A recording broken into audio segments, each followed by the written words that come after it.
ಎಲ್ರಿಗೂ ನಮಸ್ಕಾರ. ಇನ್ಫೋಸ್ಟ್ರೀಮ್ ಯೂಟ್ಯೂಬ್ ಚಾನಲ್ಗೆ ಎಲ್ರಿಗೂ ಸ್ವಾಗತ. ನೀವು ಮೊದಲನೇ ಬಾರಿ ನಮ್ಮ ಯೂಟ್ಯೂಬ್ ಚಾನಲ್ಗೆ ಬರ್ತಾ ಇದ್ದರೆ ಪ್ಲೀಸ್ ಸಬ್ಸ್ಕ್ರೈಬ್ ಆಗಿ. ಈ ಈ ಕ್ಲಾಸಲ್ಲಿ ನಾವು ಸೆಲೆಕ್ಷನ್ ಸಾರ್ಟ್ ಬಗ್ಗೆ ಡಿಸ್ಕಸ್ ಮಾಡ್ತಾ ಹೋಗೋಣ. ಸೊ ನಮಗೊಂದು ಅರೇ ಕೊಟ್ಟಿದ್ದಾರೆ. ಸೊ ಆ ಅರೇಗೆ ಎ ಅಂತ ನೇಮ್ ಮಾಡೋಣ. ನೆಕ್ಸ್ಟ್ ಇಂಡೆಕ್ಸಿಂಗ್ ಮಾಡೋಣ. 0 1 2 3 4 5. ಸೊ ಟೋಟಲ್ ನಮ್ಮ ಲೆಂತ್ ಆಫ್ ದ ಅರೇ ಎಷ್ಟಾಯಿತು? 6. 0 to 5 ಮಾಡಿರೋದ್ರಿಂದ ಟೋಟಲ್ ಲೆಂತು 6 ಆಯಿತು. ಸೊ ಇವಾಗ ಏನು ಮಾಡಬೇಕು ಅಂತಂದರೆ, ನಾವು ಈ ಸೆಲೆಕ್ಷನ್ ಸಾರ್ಟ್ನ ಹೇಗೆ ಮಾಡ್ತೀವಿ ಅಂತಂದರೆ, ಎರಡು ಸಬ್ ಲಿಸ್ಟ್ಗಳಾಗಿ ಮಾಡ್ತೀವಿ ಒಂದು ಅರೇನ. ಯಾವುದು? ಸಾರ್ಟೆಡ್ ಮತ್ತು ಅನ್ಸಾರ್ಟೆಡ್ ಅಂತ. ಸೊ ನಾವು ಇನ್ಸರ್ಷನ್ ಸಾರ್ಟಲ್ಲಿ ಕೂಡ ಈ ಥರನೇ ಮಾಡ್ತಾ ಹೋದ್ವಿ. ಸೊ ಇನ್ಸರ್ಷನ್ ಸಾರ್ಟಲ್ಲಿ ಏನು ಮಾಡಿದ್ವಿ, ಫಸ್ಟ್ನೇ ಒಂದು ಏನು ಲೆಟರ್ ಇದೆ, ಫಸ್ಟ್ನೇ ಡಿಜಿಟ್ ಏನಿದೆ ಅದನ್ನು ನಾವು ಸಾರ್ಟೆಡ್ ಅಂತ ತೊಗೊಂಡು, ಇನ್ನು ಉಳಿದಿರೋದನ್ನು ಅನ್ಸಾರ್ಟೆಡ್ ಅಂತ ತೊಗೊಂಡು ನಾವು ಡಿಸ್ಕಸ್ ಮಾಡ್ತಾ ಹೋದ್ವಿ. ಆದರೆ ಈ ಸೆಲೆಕ್ಷನ್ ಸಾರ್ಟಲ್ಲಿ ಏನು ಮಾಡ್ತೀವಿ ಅಂತಂದರೆ, ಯಾವುದನ್ನು ಕೂಡ ನಾವು ಸಾರ್ಟೆಡ್ ಅಂತ ತೊಗೊಳೋದೇ ಇಲ್ಲ. ಪ್ರತಿಯೊಂದನ್ನು ಕೂಡ ನಾವು ಅನ್ಸಾರ್ಟೆಡ್ ಸಬ್ ಲಿಸ್ಟ್ ಅಂತಲೇ ನಾವು ತೀರ್ಮಾನ ಮಾಡಿಕೊಂಡು ಮಾಡ್ತಾ ಹೋಗ್ತೀವಿ. ಸೊ ಇವಾಗ ಹೇಗೆ ಮಾಡೋದು ಅಂತ ನೋಡ್ತಾ ಹೋಗೋಣ. So step 1.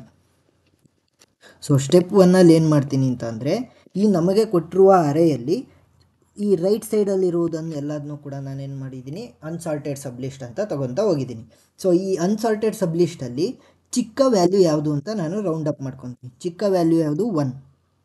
ಸೊ ಈ 1ಅನ್ನು ನಾನೇನು ಮಾಡ್ತೀನಿ ಅಂತಂದರೆ, ಈ ಅನ್ಸಾರ್ಟೆಡ್ ಸಬ್ ಲಿಸ್ಟಲ್ಲಿರುವಂತಹ ಮೊದಲನೆಯ ಡಿಜಿಟ್ ಜೊತೆ ಸ್ವ್ಯಾಪ್ ಮಾಡ್ತೀನಿ. ಅಂದರೆ 7 ಜಾಗಕ್ಕೆ 1 ಬರುತ್ತೆ, 1 ಜಾಗಕ್ಕೆ 7 ಬರುತ್ತೆ. ಸೊ ಇವಾಗ ಏನಾಯಿತು ನಮ್ಮ ಅರೆ? 1 4 10 8 3 7. ಸೊ ಮೊದಲನೇ ವ್ಯಾಲ್ಯೂ ನನಗೆ ಸಾರ್ಟ್ ಆಯಿತು. ಇದು ಸಾರ್ಟೆಡ್. ನೆಕ್ಸ್ಟ್ ಇದು ಅನ್ಸಾರ್ಟೆಡ್. ಸೊ ನೆಕ್ಸ್ಟ್ ಸ್ಟೆಪ್ಪಲ್ಲಿ ಕೂಡ ಇದೇ ಥರ ಮಾಡ್ತಾ ಹೋಗ್ತೀವಿ. ಸ್ಟೆಪ್ 2. ಸೊ ಸ್ಟೆಪ್ 2ಅಲ್ಲಿ ಈ ರೈಟ್ ಸೈಡಲ್ಲಿರುವಂಥ ಅನ್ಸಾರ್ಟೆಡ್ ಸಬ್ ಲಿಸ್ಟಲ್ಲಿ ಚಿಕ್ಕ ವ್ಯಾಲ್ಯೂ ಯಾವುದು? 3. ಸೊ 3 ಯಾವುದ್ರ ಜೊತೆ ಸ್ವ್ಯಾಪ್ ಆಗುತ್ತೆ? ಮೊದಲನೆಯ ಡಿಜಿಟ್ ಜೊತೆ, ಅಂದರೆ 4 ಜೊತೆ. ಸೊ ನಮಗೆ ಏನಾಗುತ್ತೆ? 1 3 10 8 4 7. ಸೊ ಸಾರ್ಟೆಡ್ ಎಲ್ಲಿವರೆಗೂ ಆಯಿತು? 3ವರೆಗೂ ಸಾರ್ಟ್ ಆಯಿತು. Next step 3. ಸ್ಟೆಪ್ 3ಅಲ್ಲಿ ಏನು ಮಾಡ್ತೀವಿ ಅಂತಂದರೆ, ಈ 10 8 4 7 ಇದರಲ್ಲಿ ಚಿಕ್ಕ ವ್ಯಾಲ್ಯೂ ಯಾವುದು? 4. ಸೊ 4ನ 10 ಜೊತೆ ಸ್ವ್ಯಾಪ್ ಮಾಡ್ತೀನಿ. ಸೊ ಇವಾಗ ಏನಾಗುತ್ತೆ? 1 3 4 8 10 7. ಸೊ ನಮ್ಮ ಸಾರ್ಟೆಡ್ ಸಬ್ ಲಿಸ್ಟ್ ಇಲ್ಲಿವರೆಗೂ ಬಂತು. ನೆಕ್ಸ್ಟ್ ಏನು ಮಾಡ್ತೀನಿ? 8 7 8 10 7 ಈ ಮೂರರಲ್ಲಿ ಚಿಕ್ಕ ವ್ಯಾಲ್ಯೂ ಯಾವುದು? 7. ಸೊ 7ನ 8 ಜೊತೆ ಸ್ವ್ಯಾಪ್ ಮಾಡ್ತೀನಿ. ಸೊ ಇವಾಗ ಏನಾಗುತ್ತೆ? ಸ್ಟೆಪ್ 4ಅಲ್ಲಿ 1 3 4 7 10 8. ಸೊ ನಮ್ಮ ಸಾರ್ಟೆಡ್ ಸಬ್ ಲಿಸ್ಟ್ ಇಲ್ಲಿವರೆಗೂ ಬಂತು. Next step 5.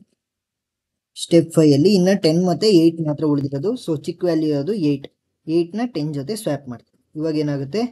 1 3 4 7 8 10. ಸೊ ನಮಗೆ ಫೈನಲ್ ಸ್ಟೆಪ್ಪಲ್ಲಿ ಎಲ್ಲದೂ ಕೂಡ ಇನ್ಕ್ರೀಸಿಂಗ್ ಆರ್ಡ್ರಲ್ಲಿ ನಾವು ಸಾರ್ಟ್ ಮಾಡ್ತಾ ಹೋದ್ವಿ.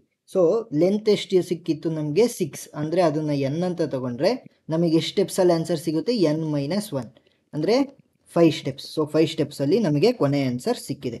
ಸೊ ಅರ್ಥ ಆಗಿದೆ ಅಂತ ಅಂದ್ಕೊತೀನಿ. ಏನಾದರೂ ಡೌಟ್ ಇದ್ದರೆ ಕಮೆಂಟ್ ಸೆಕ್ಷನ್ನಲ್ಲಿ ತಿಳಿಸಿ. Thank you.